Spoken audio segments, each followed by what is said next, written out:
So in order to be able to create something ourselves, not in partnership with a manufacturer, and in order to be able to kind of produce it in very low volumes for pilot testing, we basically were relying on simple 3D printed plastic enclosure with a single circuit board that we designed on the inside, and then we were using magnets to attach that to these headbands that we found on Amazon.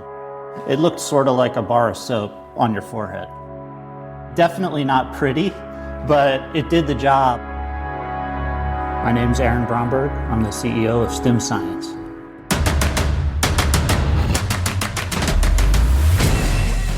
This is Code Story, the podcast bringing you interviews with tech visionaries who share in the critical moments of what it takes to change an industry and build and lead a team that has your back. I'm your host, Noah Labhart, and today how Aaron Bromberg built a dream team to translate and personalize neuroscience into consumer devices. All this and more on Code Story. Aaron Bromberg is living the dad life outside of tech. His kids are 11 and 13, so he wants to spend as much time with them before they get too cool to hang out with their parents. He likes to cook, and during the pandemic, he got really into pizza making, even to the point of calculating dough hydration ratios. Previously, he was working as a management consultant, but spending his time reading about electronics. He took that as a sign that he was more of a gadget guy and joined Bose. Post that, he worked on the product lines at Amazon, like tablets and smart speakers. Aaron put together a dream team of neuroscientists to execute a sleep study lab for 3 years. After that time, what they realized was that with a short brain stimulation session before bedtime, they can drastically improve the time it takes to go to sleep and the entire sleep cycle itself. They charged ahead to build a product to make this happen and do so in a personalized way. This is the creation story of StimScience and Somni. StimScience has a mission to translate advances in neuroscience into everyday consumer devices, starting with sleep. So the company actually has a dream team of neuroscientists behind it. I'm not in the dream team category, I'm the product guy, but the neuroscience team is really the genesis of the company. Our co-founder, Ram Gurumurthy, he was thinking about the applications of non-invasive brain stimulation and was speaking with some professors at UC Berkeley who are now our science advisors. That team includes Dr. Matthew Walker, who's an incredibly well-known sleep scientist. He wrote a bestseller called Why We Sleep that if you haven't read it, you should. It's a really great book that explains how important sleep is. In addition to Dr. Walker, we have Dr. Robert Knight, a very well-known cognitive researcher, and Dr. Richard Ivory, who's a preeminent non-invasive brain stimulation expert. What this team realized is that we could actually use advances in non-invasive brain stimulation to directly modulate brain activity in order to promote sleep.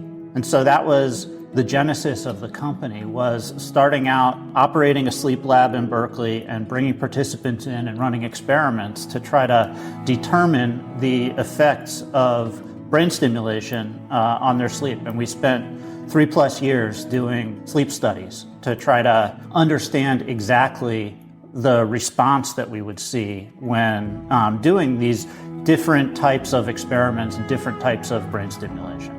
After 3+ years of sleep studies, what we realized is that with a 15-minute personalized stim session at bedtime, not only can we cut the time that it takes to fall asleep in half, but we can actually improve the quality of that whole night's sleep by more than any sleeping pill, which is a huge deal. I'm not sure whether you or your listeners have ever spent much time thinking about sleep, but we've thought about it a lot, of course, and it really is fundamental to every aspect of mental and physical health. So a lack of sleep has been directly linked to increased risk of dementia and Alzheimer's disease, increased risk of type 2 diabetes, increased risk of injury, and of course, just generally increased, bad mood, negative anxiety, and lower memory retention, cognitive performance, et cetera, et cetera. If you can improve sleep for the hundreds of millions of people that struggle with sleep, you can really move the needle on public health. And so that's what we're doing. So from those studies, then, I understand that you've come up with a product. So tell me a little bit about that product, Somni. So our first product is called Somni, SOMNEE. You can learn more about it at trysomni.com. And what it is it's an electronic headband that you can use at home at bedtime. You put it on, and it has a built-in EEG sensor, which is the type of sensor that is used in every sleep lab in the world to read your brain state. And with that sensor, we can detect your unique sleep pattern that your brain makes as you're getting drowsy. And then once we read that pattern, it has a built-in stimulation electrode that allows us to use a very low, gentle electrical current to stimulate and promote at precisely that brain pattern in order to improve your sleep. So you put this on at bedtime, you get a 15-minute personalized stim session. It's personalized because it's detecting your unique pattern and playing it back in a way that optimally promotes sleep. And at the end of the 15 minutes, if you don't want to sleep with the headband on, you can take it off and put it on your bedstand and just go to sleep, and it'll still have all of the benefits of cutting the time that it takes to fall asleep and cutting the amount of tossing and turning that you'll do overnight. But what we found in a lot of our pilot studies is that there's a bunch of people that actually prefer to sleep with it on because it can track their sleep and they know kind of how it's performing and what's going on overnight. And then there's another set of people that just fall asleep during the stim session because it's relaxing and it's bedtime.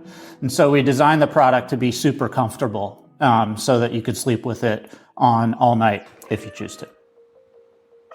What I normally ask is, tell me about the MVP, right? So that first product you built, the minimum viable product, the first version, how long did it take you to build, and what sort of tools did you use? Did you extract from the sleep studies or use from a technology standpoint to bring it to life? In the hardware world, the equivalent to a software MVP is a functional prototype. So we built a functional prototype that is functional in the sense that it does what we want it to do.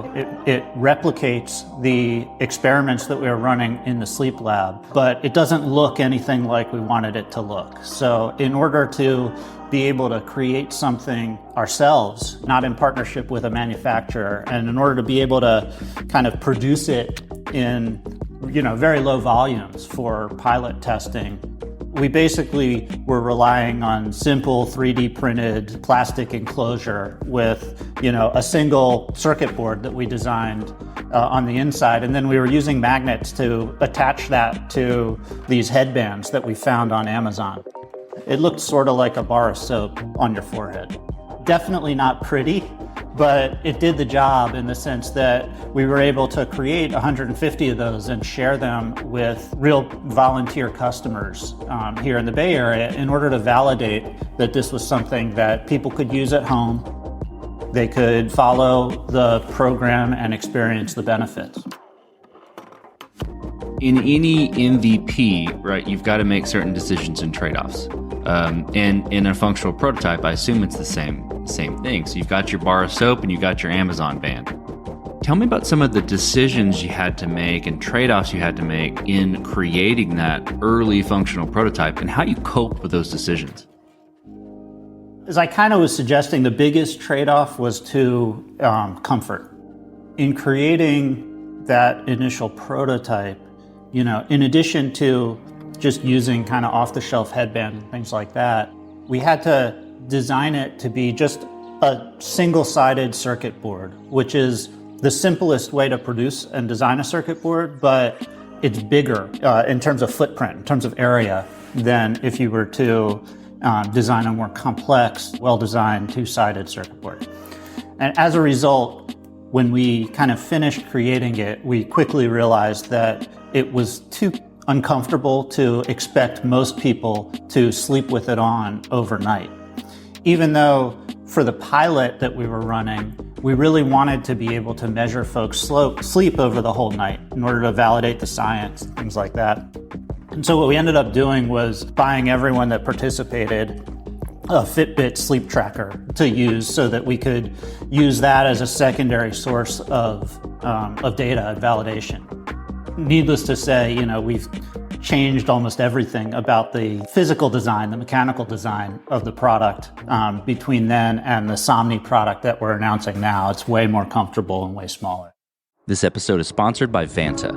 You're a startup founder. Finding product market fit is probably your number one priority. But to land bigger customers, you also need security compliance. And obtaining your SOC 2 or ISO 27001 certification can open those big doors. But they take time and energy pulling you away from building and shipping. And that's where Vanta comes in. Vanta is the all-in-one compliance solution helping startups like yours get audit ready and build a strong security foundation quickly and painlessly. How, you ask? Vanta automates the manual security tasks that slow you down, helping you streamline your audit. And the platform connects you with trusted vCISOs to build your program, auditors to get you through audits quickly, and a marketplace for essentials like pen testing. Join over 8,000 companies, including many Y Combinator and Techstars startups who trust Vanta. Simplify compliance and get $1,000 off at vanta.com/codestory. That's vanta.com/codestory. This episode is sponsored by Kinsta. Between juggling client meetings, managing your website, and keeping up with everyday tasks, who has the time to stress out about website security? Well, with Kinsta, the technical stuff is taken care of, so you can focus on what you do best.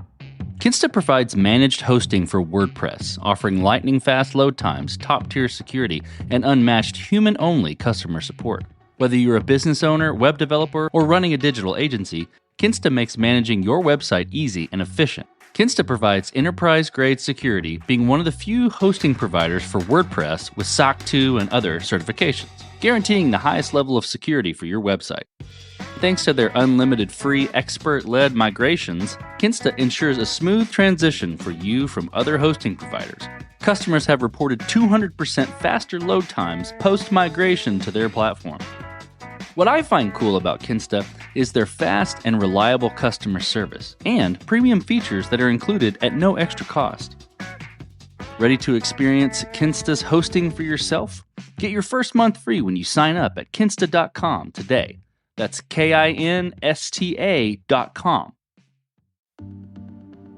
Tell me about that product progression, right? That maturation, going from the bar of soap and the band to what you have today, how you prioritized and created essentially a roadmap to this current day, and how you went about deciding, okay, this is the next most important thing to build, to make more elegant, or to address with Somni.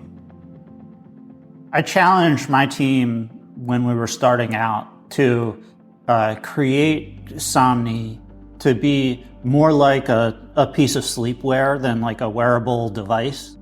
When they were designing the product, separate from the prototype that I described, when they were designing the product, they started out with a design that included layers of silk and, comfortable padding that surround the electronics. So if you put it on, it really does look like a fashionable headband. It doesn't look like, a gadget by any stretch. That was really the priority for us, was let's, work backwards from that vision of sleepwear rather than just working forwards from this, bar of soap prototype that I described, and then figure out how to adapt the electronic design in order to fit that vision. And the team did a tremendous job. Our electrical engineer and our mechanical engineer reduced the size of the electronics by 75% so that it all fits very easily across, all sorts of different people's foreheads and head sizes, and it's super comfortable. Speaking of, the team you've been mentioning, how did you go about building your team? And what did you look for in those people to indicate that they were the winning horses to join you? Everybody talks about the great resignation and, how everyone's sort of changing priorities coming out of the pandemic. I think that we've really benefited from that in a lot of ways, because one of the changes that I think a lot of people are experiencing is they're just more interested in working on products that are related to health and wellness. And people are more focused on sleep than they ever have been in the past, because we're spending so much time at home, and a lot of us are struggling with sleep as a result of everything that's going on. The number one thing that I look for when hiring folks is mission alignment. I don't think you can really do a great job at a startup unless you foundationally believe in the mission of what we're trying to do. And we've been lucky to, because we're working on a sleep product, and because we're associated with Matthew Walker, and a lot of people have read his book and believe strongly in the importance of sleep, we've been lucky to find a team of missionaries that are all super aligned around this mission of helping people to sleep better. Beyond that, I personally love working with people that are sort of early in their career and super high growth. We've built a great team of people that are, a good mix of some experienced old farts like myself, and other people that are experienced but relatively early career and excited to learn and highly motivated to just knock the cover off the ball with this first product. I'm going to ask a question about scalability. And I know it's hardware, I know it's a product, and there's plenty of options around scalability and how, you can scale your team, you can scale the product. But tell me about how you're approaching scalability for Somni. Are you going to be sort of fighting and changing the product as you grow, or have you designed it to be scalable from day one? For hardware products, a big part of the challenge and expense of designing a product is getting the manufacturing process right. And so we are right now spending a ton of time talking to our manufacturing partner and making sure that the design is scalable, so that not only can we create one perfect one, but that we can do that 1,000 times a day and not have them be any different. Once you get that recipe right, you got to be really reticent to change it, because you risk having to incur additional expense in retooling or resetting the manufacturing process. So we're going to try to get as much leverage out of the product design as we can. The good news is we've designed it in a lot of ways so that it's sort of modular and lends itself to being able to be reused over time. So for example, the expensive parts of Somni are the electronics. The electronics module is totally separable from the silk band. So, that gives us some scalability, because if a customer uses their product for a year and then ends up wanting to change out their silk band because it got dirty or whatever, then it's not too expensive for us to be able to let that customer do it. So, in general, we see a great opportunity to stick with this current design for a good long while. And of course, we'll listen to customer feedback once we launch it, and if we have to adapt it or see opportunities to improve it over time, we will. So in terms of the manufacturing process, right? You've got kind of traditional manufacturing, you've got additive manufacturing. It sounds like you guys tinkered with that a little bit in the beginning. How much of that has carried over into the manufacturing process, or has it switched to more traditional manufacturing? That sparked my interest when you were talking about the manufacturing process.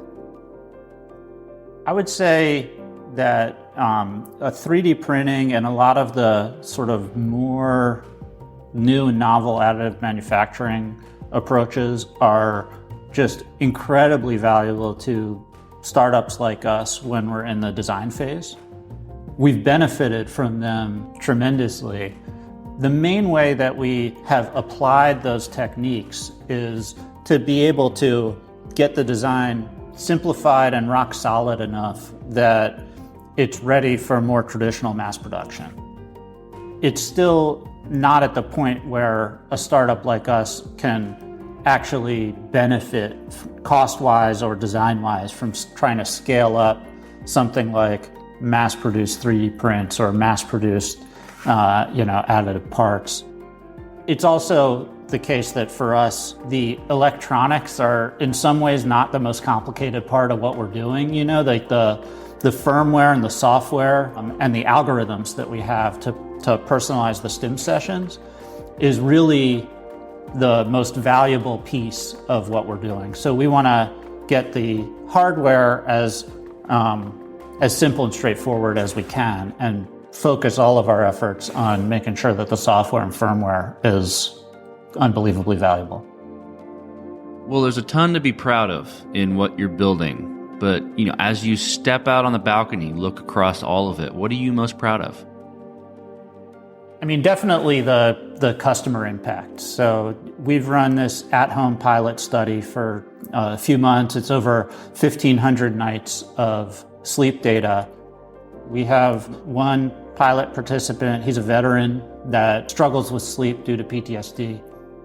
He told me that, since using Somni, he's been exercising every day, lost weight, and he feels 10 years younger, all due to a better night's sleep. And there are, a number of stories like that. I have another beta participant that couldn't wait to pull out her phone and show me her sleep score for before and after she was using Somni, and she said she just couldn't believe how well she's been sleeping. And we have a number of testimonials now up on our website, but that's definitely the most rewarding part of what we're doing, is hearing from customers that this has improved their lives. It's improved my life too, by the way. I struggled with sleep for years, and now everyone assumes that startup CEOs don't get any sleep, but I'm sleeping better than I ever have.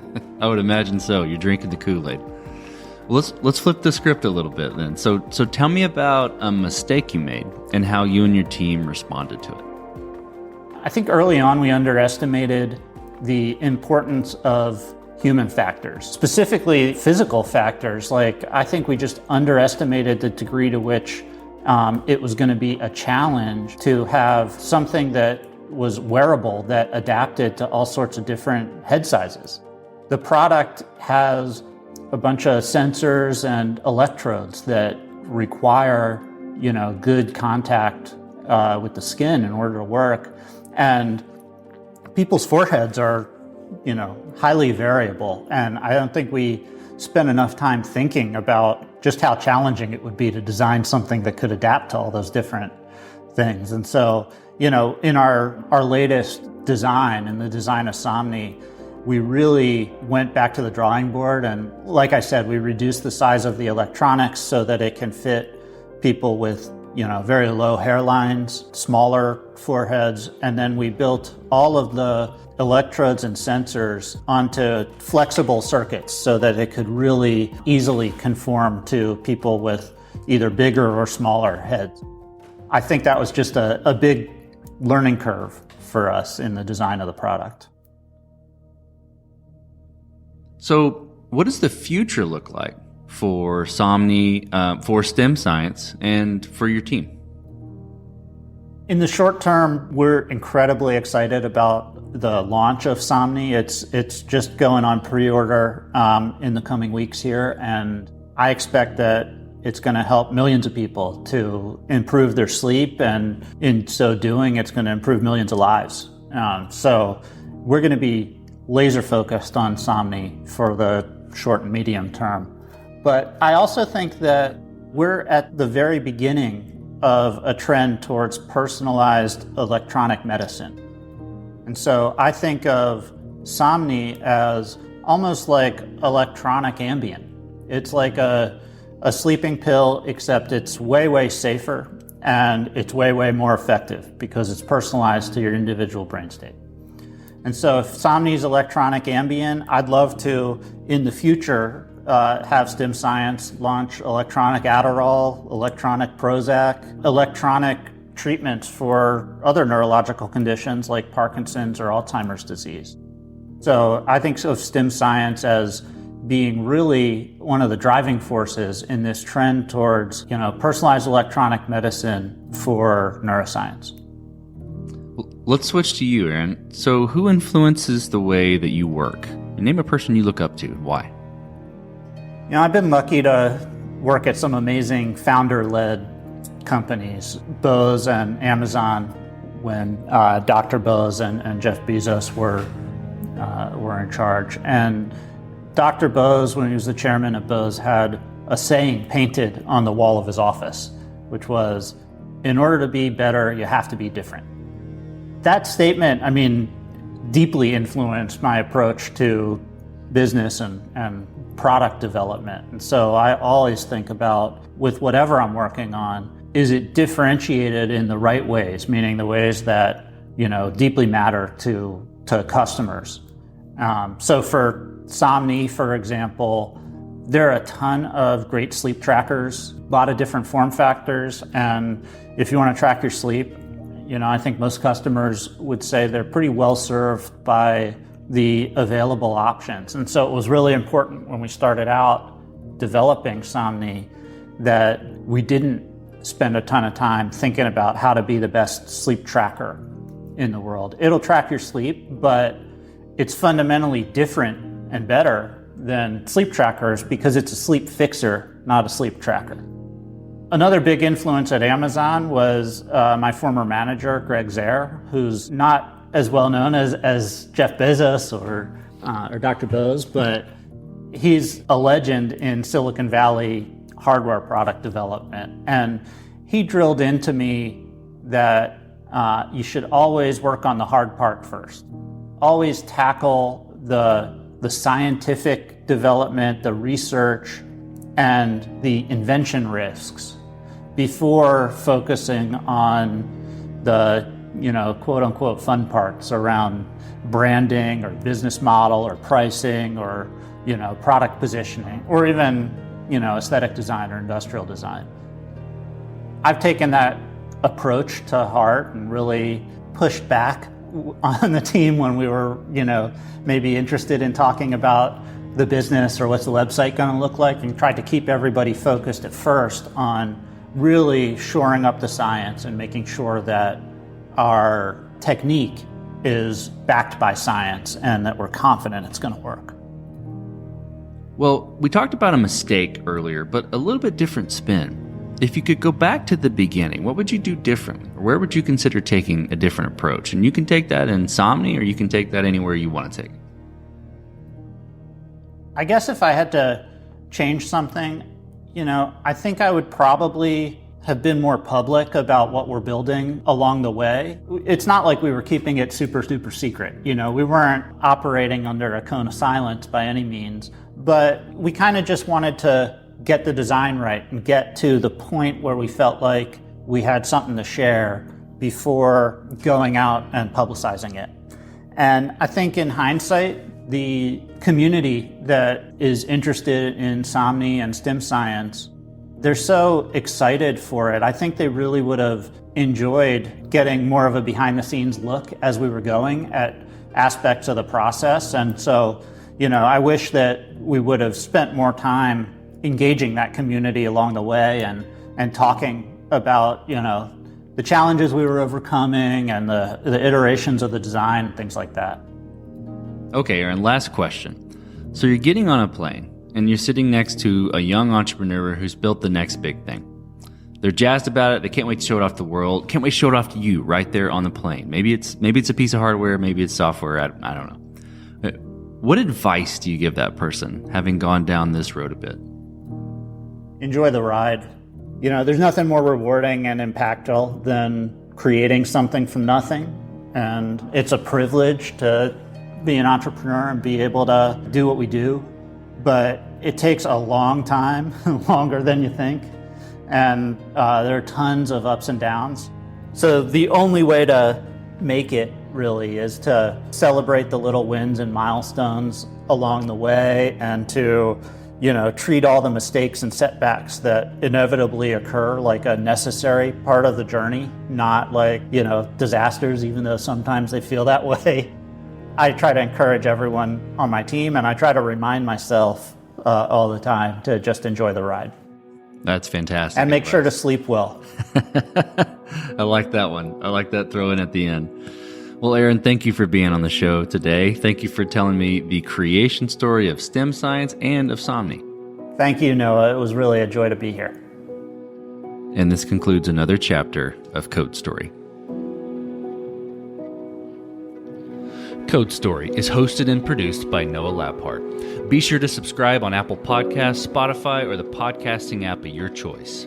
Support the show on patreon.com/codestory for just $5 to $10 a month. And when you get a chance, leave us a review. Both things help us out tremendously. And thanks again for listening.